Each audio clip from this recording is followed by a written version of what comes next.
오늘 우리에게 주시는 하나님의 말씀은 요나 4장 8절에서 11절까지의 말씀입니다. 요나 4장 8절에서 11절까지의 말씀 제가 봉독하겠습니다. 해가 뜰 때에 하나님이 뜨거운 동풍을 예비하셨고 해는 요나의 머리에 쪼임에 요나가 혼미하여 스스로 죽기를 구하여 이르되 사는 것보다 죽는 것이 내게 나으니이다 하니라. 하나님이 요나에게 이르시되 내가 이 박농쿨로 말미암아 성내는 것이 어찌 옳으냐 하시니 그가 대답하되 내가 성내어 죽기까지 할지라도 옳으니이다 하니라. 여호와께서 이르시되 내가 수고도 아니하였고 재배도 아니하였고 하룻밤에 났다가 하룻밤에 말라버린 이 박농쿨을 아꼈거든 하물며 이 큰 성읍 니느웨에는 좌우를 분별하지 못하는 자가 12만여 명이요 가축도 많이 있나니 내가 어찌 아끼지 아니하겠느냐 하시니라. 아멘. 내일부터 전도 폭발 지도자 임상훈련이 한 주간 동안 있습니다.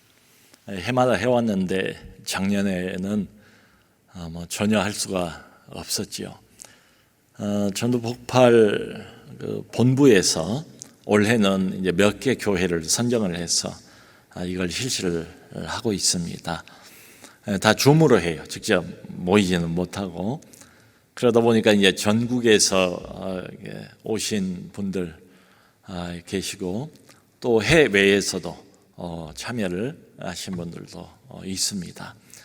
참 얼마나 감사한지 모르겠어요.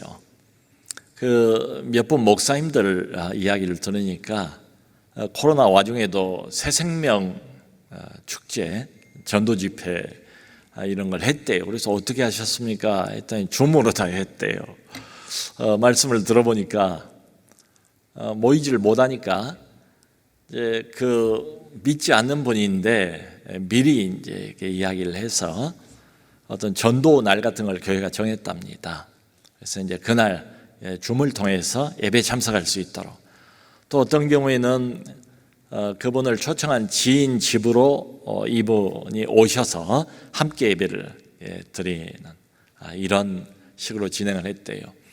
그래도 교회 그분을 모시고 오긴 어렵고 등록하긴 더더군다나 어렵고 근데 왜 했는가? 목사님들 이야기를 들으니까 참 많이 공감이 갔어요. 우선적으로는 교인들 자신을 위해서, 우리들 자신을 위해서 했습니다. 복음을 전하는 게 교회가 있는 이유고 하나님이 우리를 이 불신 세상 한복판에 두신 이유인데 코로나 때문에 그걸 못하지 않습니까? 그래서 우리 자신을 위해서 우리가 그걸 잊어버리지 않도록 복음 전하는 사명, 그게 우리 거다, 남의 게 아니고 내 것이다, 이걸 기억하기 위해서 했습니다. 그래서 참 공감이 많이 갔습니다. 조금 전에 우리는 윤중경 목사님, 선교사님 교회 이제 파송식을 잠깐 가졌습니다.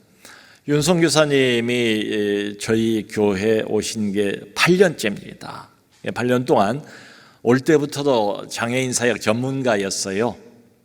그런 쪽 공부를 하셨고, 그리고 8년 동안 우리 장애사역위원회가 7개 부서나 되는데 거기에서 아주 열심히 봉사를 해 주셨습니다. 지금은 중심 역할을 사실은 하고 있죠. 근데 이야기를 들어보니까 아주 오래전에 선교 사명을 받았어요. 그래서 더 이상 말릴 수가 없었습니다. 여러분, 장애 사역을 전문으로 할 수 있는 또 하기를 원하는 이런 사역자, 그러니까 목회자가 극히 적습니다. 찾기가 어려워요. 그러니까 장애인들을 이해하고 장애인들을 도울 수 있는 기능을 가지고 있는 평신도 교사들 참 오랫동안 한 부서에서 이렇게 섬겨주는 것 너무 고맙고 너무 감사하고 또 귀하죠. 그런데 거기에다가 신학 공부까지 정식으로 해서 목회자가 되신 이런 분들 찾기는 정말 쉽지가 않아요. 우선 신학생들이 여기에 대해서 관심이 많이 없어요. 그리고 사역을 한다 할지라도 이런저런 이유로 인해서 오래 하지를 못해요. 그러니까 이게 내게 맡겨주신 소명이다 생각을 하고 꾸준히 여기 머물러 사역을 하는 분들은 참 귀한 분들이죠. 윤중경 선교사님도 아까 들으신 것처럼 태국으로 갑니다. 어디서도 장애인 사역을 하러 가요. 뭐 편한 뭐 딴 걸 뭘 바꿔 가지고 하는 게 아니고, 그 윤성배 선임을 소개하는 그 팜플릿을 보니까 이렇게 타이틀이 되어 있더라고요. 태국의 장애인에게도 주의 복음을. 참 맞는 말이다. 태국의 장애인들, 여기보다는 훨씬 더 열악하고 시설이며 마음이며 이런 것들이 안 갖춰져 있는데, 그러면 장애인들은 훨씬 더 어려움을 겪을 것 아니에요. 태국의 장애인들에게도 주의 복음을. 쉬운 길을 찾아가는 게 아니라 오히려 더 어려운 길을 지금 반대로 찾아가는 것 아니겠습니까? 벌써 여기 이제 8년 되고 목사도 되고 아이들도 딸을 둘이나 있고 안정될 만한데 지금 이렇게 나가서 또 새로운 길을 개척을 하는 거예요. 제가 며칠 전에 제주도에 있는 어떤 한 교회 또 목사님 이야기를 들었는데 참 마음에 감동이 있었어요. 이 목사님의 이력이 좀 특별해요. 중국 선교를 25년 동안이나 했답니다. 근데 얻은 결론이 뭔가 하면 중국 선교 25년 후에 자기는 1급 장애자가 됐대요. 그리고 사모님은 치매 환자가 됐답니다. 2시간 전 이 일을 아무것도 기억 못하는 치매 환자가 됐대요. 근데 이분들이 다시 한국으로 돌아와서 제주도로 들어가서 무슨 일을 하는가 하면 똑같은 일을 한대요. 올해 나이가 74세가 되시는데 무슨 일인가 들어보니까 이겁니다. 사람이 떡으로만 살 것이 아니요 오직 하나님의 입에서 나오는 하나님의 말씀으로 살 것이나. 그러니까 평생 죽을 때까지 여기 말씀 나와 있는 그것처럼 불신자들에게, 하나님 모르는 자들에게 하늘의 떡을 제공하고 전하는 이 일에 헌신하고 계시는 이런 분들, 참 이런 분들 이야기를 들으면 우리가 좀 갑자기 부끄러워지지 않습니까? 그러면서 이런 생각이 자연스럽게 들어요. 도대체 이분들은 어떻게 해서 이런 마음들을 먹고 결심을 할 수 있을까? 선교 25년을 눈물과 땀을 다 쏟았는데 결론이 뭔가 하면 나는 1급 장애자가 되고 내 부인은 2시간 전 일도 전혀 기억을 못하는 치매 환자가 되어버렸다. 하나님이 이렇게 결론을 내셨다. 그러면은 어떻게 하나님이 나를 이렇게 홀대할 수 있나? 불평할 만도 한데 오히려 반대로 거꾸로 가는 거죠. 그러니까 보면 분명한 거 하나는 인간적인 생각을 다 뛰어넘은 것 같아요. 그리고 뭔가가 달라요. 우리도 하나님을 섬기지만 이분들하고 뭔가가 다른 것 같아요. 뭐가 다른가 생각을 해보니까 한 가지가 다른 것 같아요. 이분들은 하나님의 마음을 아는 사람들. 그 하나님의 마음을 머리로만 아는, 이론으로만 아는 게 아니고 하나님의 마음을 느끼는 분들이 아닌가. 사람을 향한 하나님의 마음이 무엇인가? 믿지 않은 불신자들을 향한 하나님의 마음이 무엇인가? 여러분 이게 말로만 해가지고 뭐 전도가 되겠습니까? 복음 전파는 우리 신자의 사명입니다. 복음 전파는 교회의 사명입니다. 거기는 끄덕이죠. 근데 아무리 그걸 들어도 효과는 없어요. 안 그렇습니까? 오히려 뭐 요즘 같은 때에 더 부담만 될 뿐이죠. 듣는 교인들에게. 제가 며칠 전에 이제 M세대입니다. M세대. 젊은 세대죠. 이런 이야기를 들었어요. 요즘 이제 세상 돌아가는 게 그렇다는 거예요. 그러니까 결혼할 연령이 돼가지고 배우자 이게 결혼을 전주로 해서 소개팅을 하는 경우에 요즘에 조건 중에 하나가 뭔가, 그러니까 상대 배우자가 반드시 무교여야 한다. 달리 말하면 기독교여서는 안 된다. 관심 없다. 재미없다. 참 언제 이렇게 돼버렸나 이야기를 듣고 웃어야 할지 울어야 할지. 여러분 하나님의 말씀이 뭔가, 하나님의 말씀이 도대체 우리에게 무엇을 요구하고 말하고 있는가 이걸 몰라서 우리가 못 지키는 것일까요? 그건 아니죠. 무슨 말씀인 줄 알아요. 기억도 나요. 그런데 그렇게 살지를 못해요. 살지 못한 이유는 뭔가 하면 거기에 사실 마음이 안 가요. 마음이 가지를 않아서 우리가 못 사는 거죠.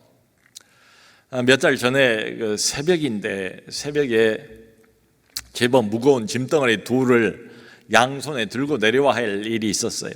그래서 이제 그걸 제 아들 녀석이 알았어요. 그러니까 제 아들이 이제 지금 뭐 잘 자라가지고 키도 나보다 더 크고 힘도 더 세고 그래요. 자기가 도와주겠다 이거예요. 새벽에 자기를 깨우라고. 근데 그 새벽에 자고 있는 아이를 깨우기가 그러잖아요. 그러니까 뭐 아직 이제 제 딴에 아직 나도 뭐 건강하고 젊은데 내가 들지 하고 양손에 제법 무거운 그 짐 덩어리를 2개를 들고 이제 5층인데 엘리베이터가 없어요. 5층에서 이제 계단을 이렇게 쭉 내려오는데 좀 무리를 했던가 봐요. 그걸 다 이제 끝내고 난 다음에 허리가 이게 이제 결리는 거지요. 무리가 갔어요. 뭐 파스를 붙이고 막 뭘 뿌리고 한참 그랬습니다. 그러다가 좀 고생을 했어요. 근데 이걸 알고는 이제 그 뒤로 뭐 달라졌습니다. 판도가 달라졌어요. 아이의 반응이 달라졌어요. 이제 그 다음부터 무조건 집안에 무슨 무거운 거 들 거 있으면 이 아이가 알아서 척척 말도 하기 전에 다 본인이 그냥 알아서 해요. 그렇게 하는 이유가 뭘까요? 아빠의 상황을 아니까, 아빠의 마음을 이 아이가 아니까 자신이 이렇게 나서는 것 아니겠어요? 자원에서 전도가 꼭 이와 같지 않은가? 명령형으로 전도하세요 이렇게 될 일은 아니고 하나님의 마음이 뭔가 이걸 우리가 먼저 알아야 되지 않을까? 불신자를 향한 하나님의 마음이 뭘까? 이걸 가장 잘 나타내 보여주는 책이 바로 요나서입니다. 요나서예요. 여러분 성경에 보면 불신자를 어떻게 정의를 하고 있는가 이런 말들을 해요. 본질상 진노의 자녀다. 소망이 없고 하나님도 없는 자다. 마귀의 종로로 사는 자다. 육체의 욕심을 따라서 사는 자들이다. 이런 표현들 어떤 것 하나도 좋은 건 하나도 없어요. 다 나쁜 것들밖에 없어요. 근데 문제는 이걸 들어야 될 대상인 불신자들은 전혀 여기에 개의치하지를 않아요. 하나님 없어도 괜찮아요. 뭐 당신의 영원한 운명을 걱정하세요. 영원한 운명에 대해서 알고 싶지도 않고 관심이 1도 없는 사람들이 바로 이 사람들입니다. 그러면서도 기독교에 관련된 무슨 그 기사가 나오면 거기에다가 무수한 댓글을 달지 않습니까? 온갖 쪼른 거, 온갖 욕설을 다 달아요. 그런 사람들 성경 윤리 그것은 아주 캐캐먹은 꼰대식의 훈계 정도로 조롱거리밖에 안 됩니다.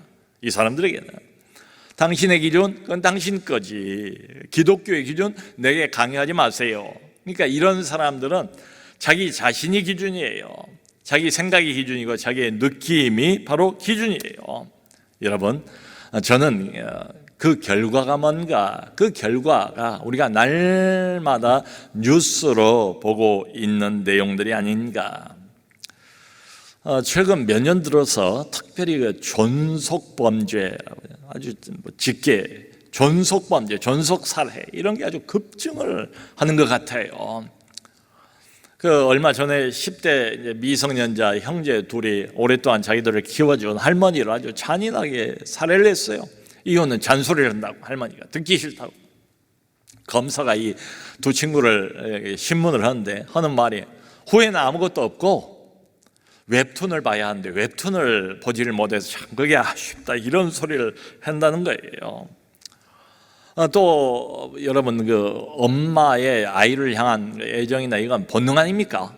근데 지금은 그것도 아닌 것 같아요. 아이를 낳는데 이 아이를 그냥 버려둬가지고 학대를 해서 아이가 사망하는 이런 경우, 어린아이가 엄마가 조금이라도 없으면 어렵잖아요. 근데 어린아이를 버려두고 엄마는 PC방을 갔다는 거예요. 젊은 엄마가. 정말 기본적인 이 사회를 떠받치고 있는 도덕, 어떤 근간이 된 틀, 이런 것들이 여기저기에서 계속 무너지고 있는 것 아닌가. 이런 모습들을 바라보면서 어떤 사람들은 좀 화가 날 것 같아요. 마치 세례 요한의 심정 같지 않을까 싶어요. 요한이 그 시대를 향해서 외치지 않습니까? 이미 나무 뿌리에 도끼가 놓였으니 하나님의 임박한 심판을 그렇게 경고하고 있지 않습니까? 이미 하나님의 진노의 도끼가 나무 뿌리에 놓였다, 이런 심정. 정말 이 세상에 끔찍한 온갖 죄악들, 하루가 다르게 무슨 사건이 또 오늘 터질까 불안한 이런 세상, 여기저기서 벌어지고 있는 온갖 죄악들, 어둠의 일들, 이 모든 것들을 하나님이 싹 다 심판해버리고 없애버리면 어떨까? 노아의 홍수 사건처럼, 소돔과 고모라를 하나님께서 유황과 불비로 멸망시킨 것처럼 아니면 그 폼페이의 최후처럼 그렇게 해서 모든 세상의 악을 다 끝내시면 좋겠다, 이런 생각을 가질 수도 있지 않은가. 여러분, 니느웨라는 특별한 도시를 향해서 갖고 있는 요나가 선지자인데 요나의 마음이 꼭 이와 같았습니다. 니느웨는 하나님을 모르는 도시예요. 이방인의 도시예요.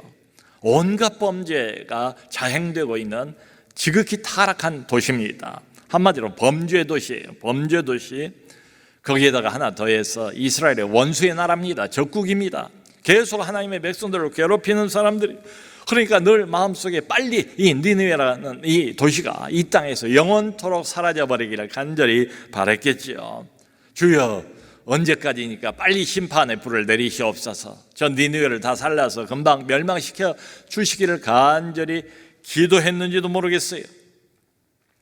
여러분, 그 일본을 향한 마음이 이렇게 열렸다가도 또 일본의 극우파들, 정치인들의 그 뻔뻔스러운 이야기, 이런 걸 또 들으면 마음이 이렇게 다 다치지 않습니까? 그런 마음처럼 말이죠. 근데 그런 요나 선지자에게 하나님의 말씀이 임했대요. 그게 요나서 첫 부분입니다. 뭐라고 말씀하시는가 하면, 큰 성은 니느웨로 가서 임박한 심판을 외쳐라. 큰 성읍이래요. 당시에 여기 이제 본문 뒤에도 나오지 않습니까? 좌우를 분변하지 못한 자가 니느웨만 12만 명. 이게 주석가들은 이게 어린 아이들을 12만 명 정도로 본다면 대개 인구가 한 60만 명 정도 되었을 것이다. 당시 고대 사회에서 60만이라면 어마어마한 가장 거대한 도시일 겁니다. 거기다가 강국인 아수르의 수도가 바로 니느웨로 그리 가래요. 가서 당장에 임박한 얼마 안 남았대요. 코앞에 닥친 심판을 외치라, 경고하라. 근데 여러분, 요나가 선지자인데 속으로 어떤 생각을 하는가 하면 이제 걱정을 하는 거예요. 그럴 리가 없겠지만 만에 하나 내가 이 사람들에게 심판을 외치고 회개를 외치다가 이 사람들이 정말로 그걸 알아먹고 회개하고 하나님께로 돌이켜버리면, 그러면은 재앙이 더 이상 떨어지지를 않고 니느웨의 멸망은 이게 사라지지 않는가? 그 걱정이 요나가 됐다는 겁니다. 그래서 하나님의 명령을 거절을 해요. 하나님은 이제 동쪽에 니느웨가 있는데 동쪽으로 가야 하는데 그리 안 가고 저 반대쪽 멀리 떨어져 있는 다시스라는 데로 배를 타고 도망을 가버렸어요, 이 선지자가. 여러분, 민족주의 관점에서 보면 이 요나는 대단한 애국자 아니겠습니까? 자, 인간적으로는 충분히 공감도 가고 그럴 수 있다, 칭찬을 할 만도 할 것 같아요. 근데 문제는 뭔가, 요나가 선지자라는 사실입니다. 국가의 종, 나라의 종이 아니라 하나님의 종이 바로 이 사람이에요. 여러분, 도망을 간다 한들 하나님의 눈에서 벗어날 수 있습니까? 도망을 아무리 친다 한들 하나님의 손에서 빠져나갈 수가 있겠습니까? 배를 타고 한참 도망을 가는데요, 하나님이 이미 바다에 풍랑을 다 준비를 해놨어요. 풍랑이 일어나서 막 배가 곧 뒤집어질 것 같아요. 이 정도의 풍랑은 보통 풍랑이 아닌데 배를 타고 있던 그 선원들이, 야, 이거 신이 노했다, 이게 누가 섬기는 신인지 모르지만 어떤 사람이 잘못했다, 누구 때문인가, 우리가 제비를 뽑자. 제비를 뽑았는데 요나가 걸린 거예요. 결국 그래서 요나를 바다에 던져버립니다. 바다에 던지자마자 하나님이 또 물고기, 큰 물고기 한 마리를 준비해 놓고 있다가 쏙 받아먹었어요. 요나가 물고기 뱃속으로 들어가서 사흘을 지냈답니다. 요나는 여러 가지 면에서 굉장히 특이한 선지자예요. 이런 경험을 한 선지자는 없지 않습니까? 물고기 뱃속에 들어갔어요. 제가 일전에 그 고래상어 특집 TV 프로그램이 그런 게 있었어요. 그러니까 고래는 우리가 알잖아요. 상어도 알잖아요. 근데 고래상어예요. 상어인데 얼마나 고래처럼 덩치가 크더니 이름이 고래상어예요. 보통 이게 무게가 15톤에서 커지면 30톤, 그리고 길이는 18m까지 나가는데 18m, 이게 집채만한 크기인데 입 크기만 해도 1.5m예요. 우리 사람 한 사람 어깨가 한 60cm, 70cm 되지 않겠습니까? 제가 그걸 보면서 그런 생각이 들더라고요. 야, 저 정도면 사람 하나 들어가는 건 문제도 아니겠다. 요나가 정말 넉넉히 충분히 들어가겠다. 그 사흘 동안 고기 뱃속에서 기도도 하고 회개도 하고 또 깨어서 기도하고 이렇게 보낸 거예요, 시간을. 그 내용까지, 기도 내용까지 앞에 보면 나와 있습니다. 그러다가 사흘 뒤에 하나님이 또 명령을 해서 이 물고기의 육지에다 도로 요나를 토해 놨다는 거예요. 자, 이제 회개를 했으니까 두 번째로 하나님의 말씀이 다시 선지자 요나에게 임했답니다. 근데 내용을 보면 다른 것도 없어요. 첫 번째 명령하고 똑같은 명령이에요. 3장 2절에 이렇게 말씀하세요. 너는 저 큰 성읍 니느웨로 가서 심판과 회개를 선포하라. 심판과 회개를 선포하라. 이제는 요나가 알아먹고 수행을 합니다. 가서 하룻길을 걸어 다니면서 심판을 외치고 회개를 요구를 했대요. 하룻길을. 근데 원래 이 니느웨라는 도시가 얼마나 그 성읍이 큰지 주변이 100km예요. 100km. 그러니까 어마어마하게 거대한 성, 사흘길 걸려야 한 바퀴를 돌 수 있어요. 근데 하룻길밖에 안 갔어요. 외쳤어요. 40일이 지나면 이 성은 완전히 멸망합니다. 하나님의 심판을 피할 수 없습니다. 남은 기간은 40일밖에 안 됩니다. 라고 심판을 외친 거예요. 근데 정말 여러분, 기대하지 못했던 일이 일어났습니다. 희한한 일이 눈앞에서 벌어진 거예요. 마치 이 소식을 기다리고나 있었다는 것처럼 듣자마자 수많은 니느웨 사람들이 회개를 하기 시작하는 거예요. 남녀노소 일부만 회개를 하는 게 아니고 성경을 보니까 높은 자, 낮은 자, 심지어는 왕까지 회개를 하는 겁니다. 왕이 그 소식을 듣자마자 왕복을 벗었대요. 왕복을 벗고 대신 베옷, 굵은 베옷을 입었대요. 그리고는 제 위에 앉아서 회개를 시작했다는 거예요. 자기 혼자만 회개를 한 것도 아니고 왕이 조서를 내렸대요. 전국 방방곡곡에 뭐라고 내리는가 하면 앞으로 사람도 짐승도 아무것도 먹지 말고 아무것도 마시지를 말라. 물도 마시지 말고 사람이건 짐승이건 다 굵은 베옷을 입어라. 그리고는 하나님께 부르짖고 악한 길에서 떠나시오 라고 조서까지 이 왕이 내렸다는 거예요. 참 여러분, 이런 일이 있을 수 있습니까? 어떻게 이렇게 하루아침에 도시 전체가 바꿔질 수 있습니까? 이걸 하나님께서 보시고는 결국 마음을 돌이키셨대요. 뜻을 접으셨대요. 내리기로 한 재앙을 거두어 가셨대요. 여러분, 이게 하나님의 마음입니다. 정말 죽어야 할 사람 맞아요. 저런 도시 당장이라도 하늘에서 유황과 불을 내려서 지금 없어져도 아쉬울 것 없어요. 그런데 심판 직전에 있는 이런 상황, 진정으로 회개하고 돌이키니까 하나님이 대번에 용서 다 해주시는, 이게 하나님의 마음이에요. 사실 따지고 보면 이것이 우리가 갖고 있는 유일한 소망이 아닌가? 세상에 아무리 타락해도 유일한 남은 소망, 교회가 아무리 타락했다 할지라도 유일한 남아있는 소망, 언제든지 진정으로 회개하고 뉘우치고 두 손 들고 하나님 앞에 돌이키면 하나님이 용서해 주신다. 여러분, 그래서 전도를 할 때 가장 놀라는 건 누군가 하면 전도하는 사람 자신이래요. 어떤 경우는 분위기 보면 알잖아요. 그 사람이 어떤 사람인가 우리가 대강 짐작이 가지 않습니까? 기대하지 않는 거예요. 그냥 의무적으로 입만 열어서 입술만 빌려주는 식으로 그냥 복음을 전합니다. 그런데 웬일이에요? 놀라운 흡수력을 가지고 다 받아들이고 다 빨아들이고 믿어버리고 영접하고 결심까지 확실하게 그 앞에서 하는 거예요. 내 눈앞에서. 그러니까 여러분, 결론은 이게 누가 하는 일이겠습니까? 사람이 하는 일이겠습니까? 전도자가 하는 일이겠습니까? 아니죠. 하나님께서 사실은 모든 것을 다 준비해 놓으신 거죠. 전도가 그런 것 같아요. 환경도 여건도 시간도 장소도 심지어는 전도하는 사람도 전도를 받아야 하는 사람도 모든 걸 하나님께서 완벽하게 준비를 다 하신다. 세세하게. 그래서 전도하다 보면 소름이 돋는 때가 있다고 그럽니다. 전도를 하다 보면 소름이 돋는 때, 어떤 때겠어요?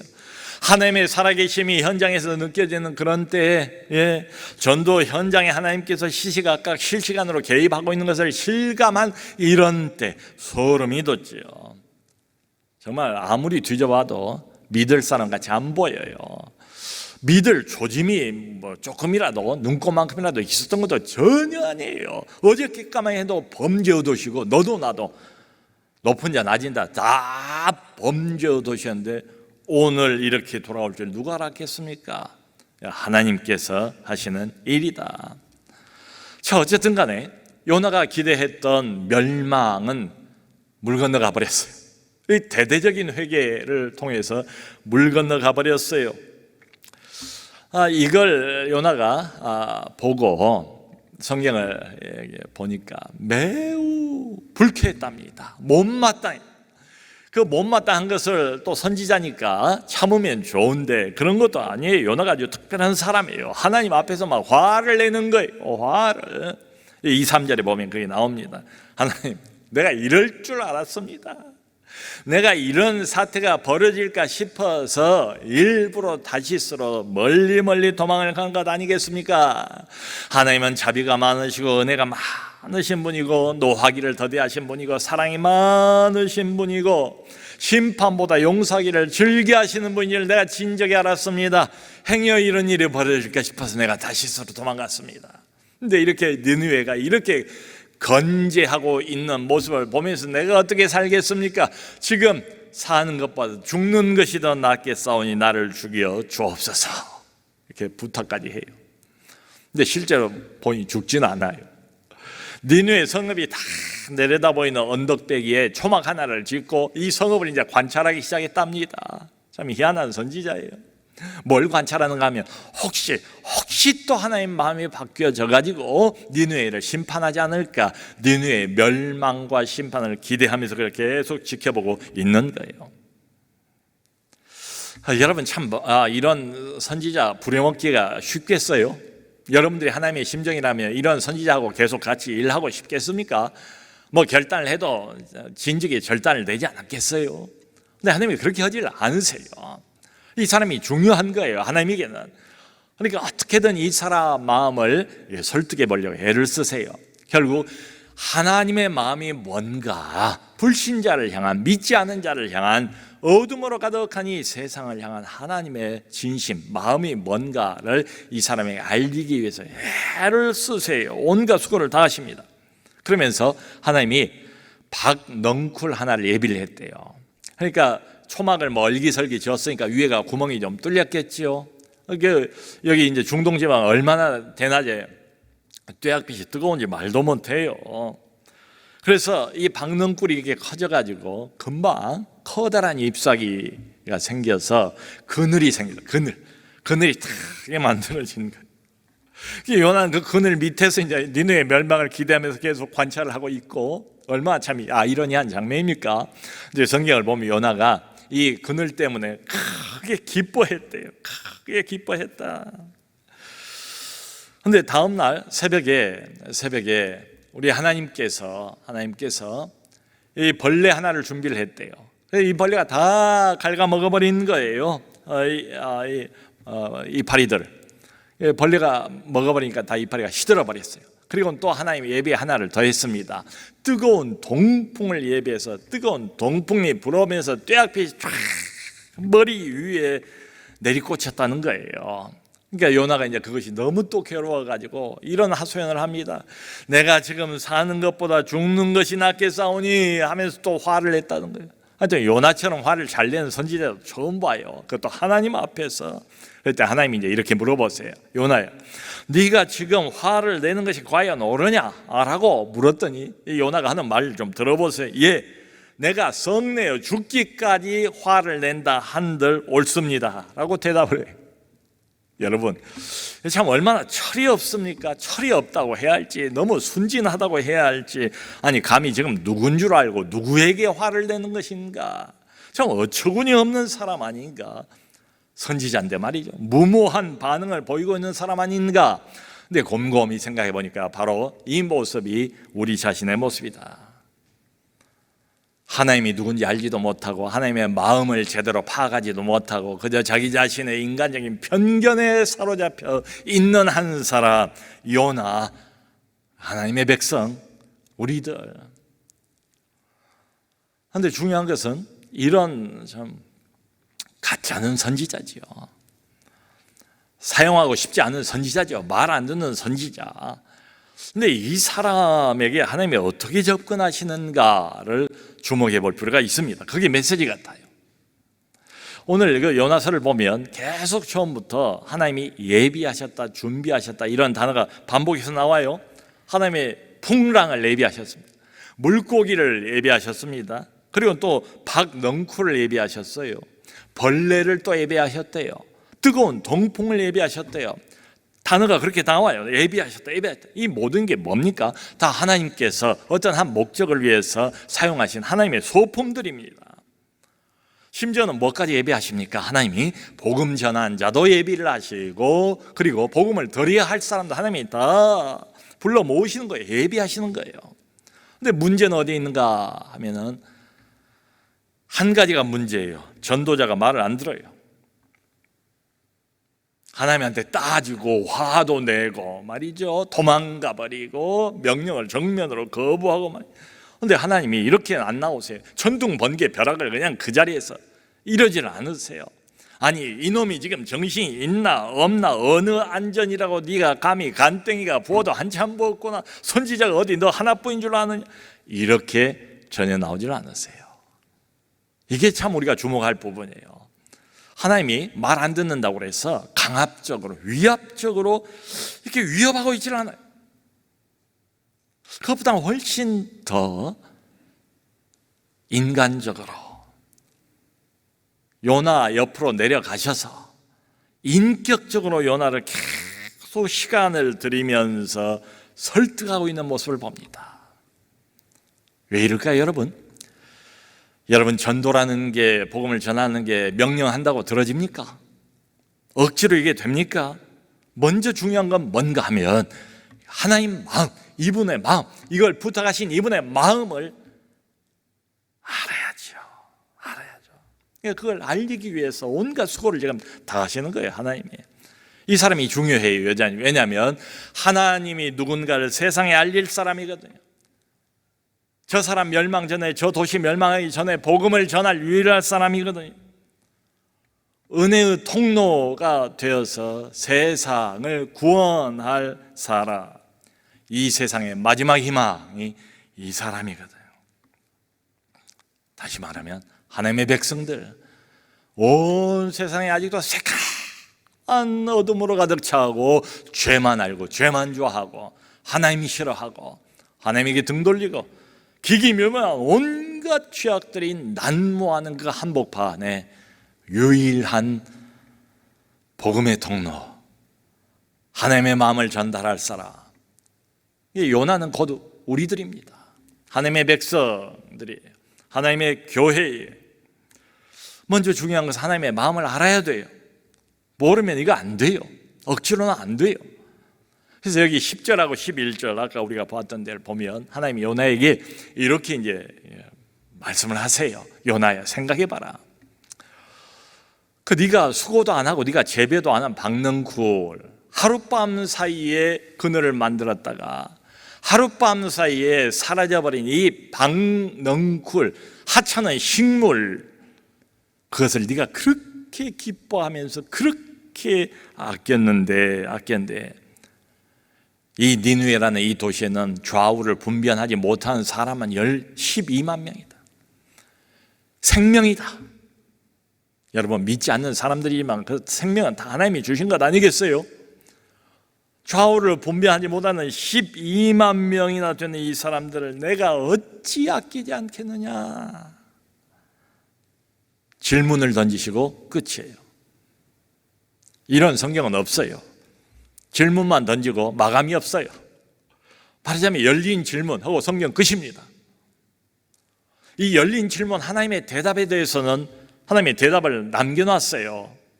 그 남은 대답은 우리가 해야 돼요. 교회가 해야 돼요. 남은 대답은 우리 각자가 다 메워나가도록 그걸 내버려 뒀습니다. 제가 얼마 전에, 여러분들도 이제 다 기억하실 겁니다. 좀 오래됐어요. 94년도입니다. 94년도에 대한민국을 아주 떠들썩하게 만든 큰 사건이 있었지요. 소위 지존파 사건입니다. 20대 초반의 젊은이들 7명이 강령을 세우고 사람을 죽이기 시작한 거예요. 연쇄 살인범들이 됐지요. 강령 1번이 뭔가 하면 부자는 무조건 증오한다. 우리는 부자를 증오한다가 1번이에요. 그런데 그 중에서 4명이 나중에 교도소 들어가서 진정으로 복음을 믿고 예수 그리스도를 영접해요. 세례를 받습니다. 그런데 그 중에서도 그 지존파의 행동대장을 했던 가장 악독한 사람으로 알려져 있는 김현양이라는 23살의 그 친구가 있었어요. 그저 잡혔을 때에 카메라 막 들이대고 스포트라이트 막 비치고 이러니까 표독스러운 눈으로 이빨을 참 악물면서 내가 압구정동의 야타족을 한 놈이라도 더 죽이지 못한 것이 억울하고 분하다라고 말했던 친구가 바로 김현양이에요. 근데 정말로 변했어요. 그 사람들 아무도 면회 못해요. 근데 오직 교도관만 면회를 하는데 거기서 그 친구들을 만나고 교화시키고 복음을 전하고 끝까지 사형장까지 안내를 했던 그 교도관의 그 간증을 제가 들어보고 또 다른 간증도 이렇게 들어봤어요. 그랬더니 이 김현양이라는 이 친구가 완전히 진짜로 제대로 변했어요. 항상 눈시울이 이렇게 젖어 있었답니다. 너무 울어가지고 늘 울어가지고 사람 같지 못한 삶을 살았는데 이제 비로소 사람답게 조금 됐다는 거예요. 그리고 이제 남은 생애를 할 수만 있으면 사형수들을 전도하는 사형수가 되기를 진심으로 원했대요. 어떻게 속죄할 길이 없으니까 마지막 순간에는 내가 5명을 죽였는데 5명에게 조금이라도 도움을 드리기 위해서 내 몸 전체를 기증을 하겠습니다. 근데 죽어서는 안구밖에 기증을 못한다고 그러니까 난 나를 산채로 기증을 하기를 원합니다. 이렇게까지 이야기를 했어요.